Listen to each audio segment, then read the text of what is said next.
मैंने करा तो कुछ हमारे यहाँ पे माइक्रो फाइनेंस कंपनीज है, MFI कंपनीज है कुछ, उन्होंने बोला था कि वो एजेंट आपके पास आएंगे, कुछ पैसा डिपॉजिट कराएंगे आपके पास, तो उसके बदले में आपको कुछ इंसेंटिव मिलेगा।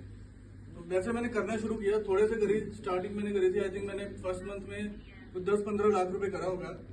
तो अब जो मैं कर रहा हूँ रिसेंटली, पिछले मंथ या उससे पिछले मंथ मैंने 5 करोड़ का बिजनेस करा। Very good. क्योंकि अगर मेरा ओवरऑल बिजनेस देखो तो मैं 10-11 करोड़ का ओवरऑल बिजनेस कर रहा हूँ, जिसमें से मेरा 50% बिजनेस है जो उस बिजनेस से ही आता है। बहुत बढ़िया।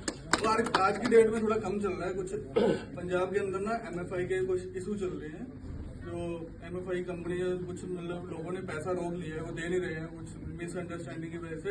बट CMS बिजनेस बहुत अच्छी अपॉर्चुनिटी है पैसा कमाने की। तो मतलब शुरुआत कैसी करनी चाहिए अंकुश आपके हिसाब से, जो लोग नहीं कर रहे हैं? सर एक तो आपको रिलेशन बना के रखने होंगे अपने क्लाइंट्स के साथ, उनको टाइमली सर्विस देनी पड़ेगी। कुछ इन्वेस्टमेंट फैक्टर भी है इसमें, जैसे सपोज करो आपके एरिया के अंदर कुछ कंपनी के साथ स्पाइस मनी ने आपका टाइप करवा दिया, L&T होगी या स्वतंत्र होगी, डिलीवरी होगी, उनका डेली का डिमांड रहता है, जैसे 2 लाख का, 3 लाख का, 5 लाख का। आपको उनके साथ एक म्यूचुअली, तो उनको ढूंढते कैसे उनको? ढूंढना सर, एक बार तो हम विजय जी जैसे क्लस्टर है हमारे, वो टाइप करवा देंगे। नेक्स्ट हमारे डेली उनसे होती है, कॉल्स होती हैं। सुबह मेरे को फोन आ जाएगा उनका कि सर आज हमारी 2 लाख की डिमांड है, 3 लाख की डिमांड है, इतने बजे मेरा कैश रेडी हो जाएगा, अब मेरे ऑफिस से कलेक्ट कर दो।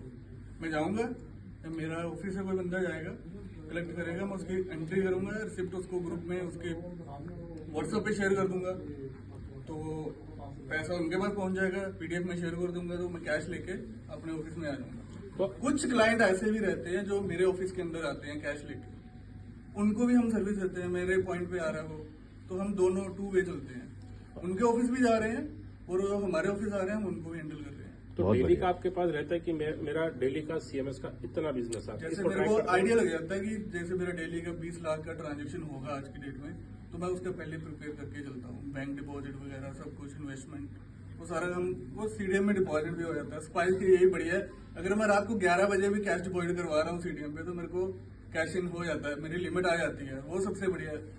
तो अभी जैसे आप 5 करोड़ का करते हो, कोई सपना विजन देखते हैं आप कि मुझे इसको यहाँ पे लेके जाना है? विजन तो बहुत बड़ा लिया है मैंने, बेसिकली मैंने खुद जॉब करी हुई है, तो मैंने जॉब रिजाइन करके मैं इसमें आया था बिजनेस में, और उसका मेरे को बहुत बेनिफिट मिला है। 2019 में मैंने जॉब छोड़ी थी, तो मैं 10-15-20 हजार इनकम के लिए आया था कि चल घर चला लेते हैं, लेकिन आज की डेट में बहुत अच्छी अर्निंग कर रहा हूँ यहाँ से। और मेरे को लगता है कि मतलब मैं जॉब में रह के इतना नहीं अर्न कर सकता था, या एक सेल्फ डिपेंडेंट नहीं हो सकता था, जो मैं स्पाइस मनी में आके हो गया।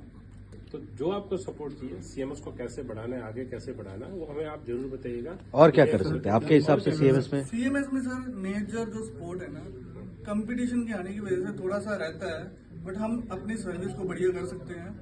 और मेन तो यही है कि सर्विस, कंपनी तो हमारा टाइप ही करवा सकती है, कंपनी ने मेरा टाइप करवा दिया, अब मैं उसकी फोन ही नहीं पिक करूंगा, या मेरे को कॉल आ रही है मैं इग्नोर कर रहा हूँ, मैं अवेलेबल ही नहीं हूँ, उसको तो कैश डिपॉजिट करवाना भाई, फिर उसके लिए जो अवेलेबल होगा वो उसके पास चला जाएगा, उसके पास टाइप्स का कोई लेना देना नहीं है, उसको कैश डिपॉजिट, उसने एंट्री क्लोज करनी है, कैश क्लोज करना है, वो रात को है वो कैश अपने ऑफिस में रख नहीं सकता, क्योंकि रिस्क है कैश का, उसकी वजह से होल्ड नहीं रख सकता। तो जो ब्रांचेस हैं उनको हमें मेंटेन करना होता है, लोग अपने लेवल पे रिलेशन बिल्ड करने का। वेरी गुड, रिलेशन बिल्ड करना। बिल्कुल, थैंक यू। Thank you.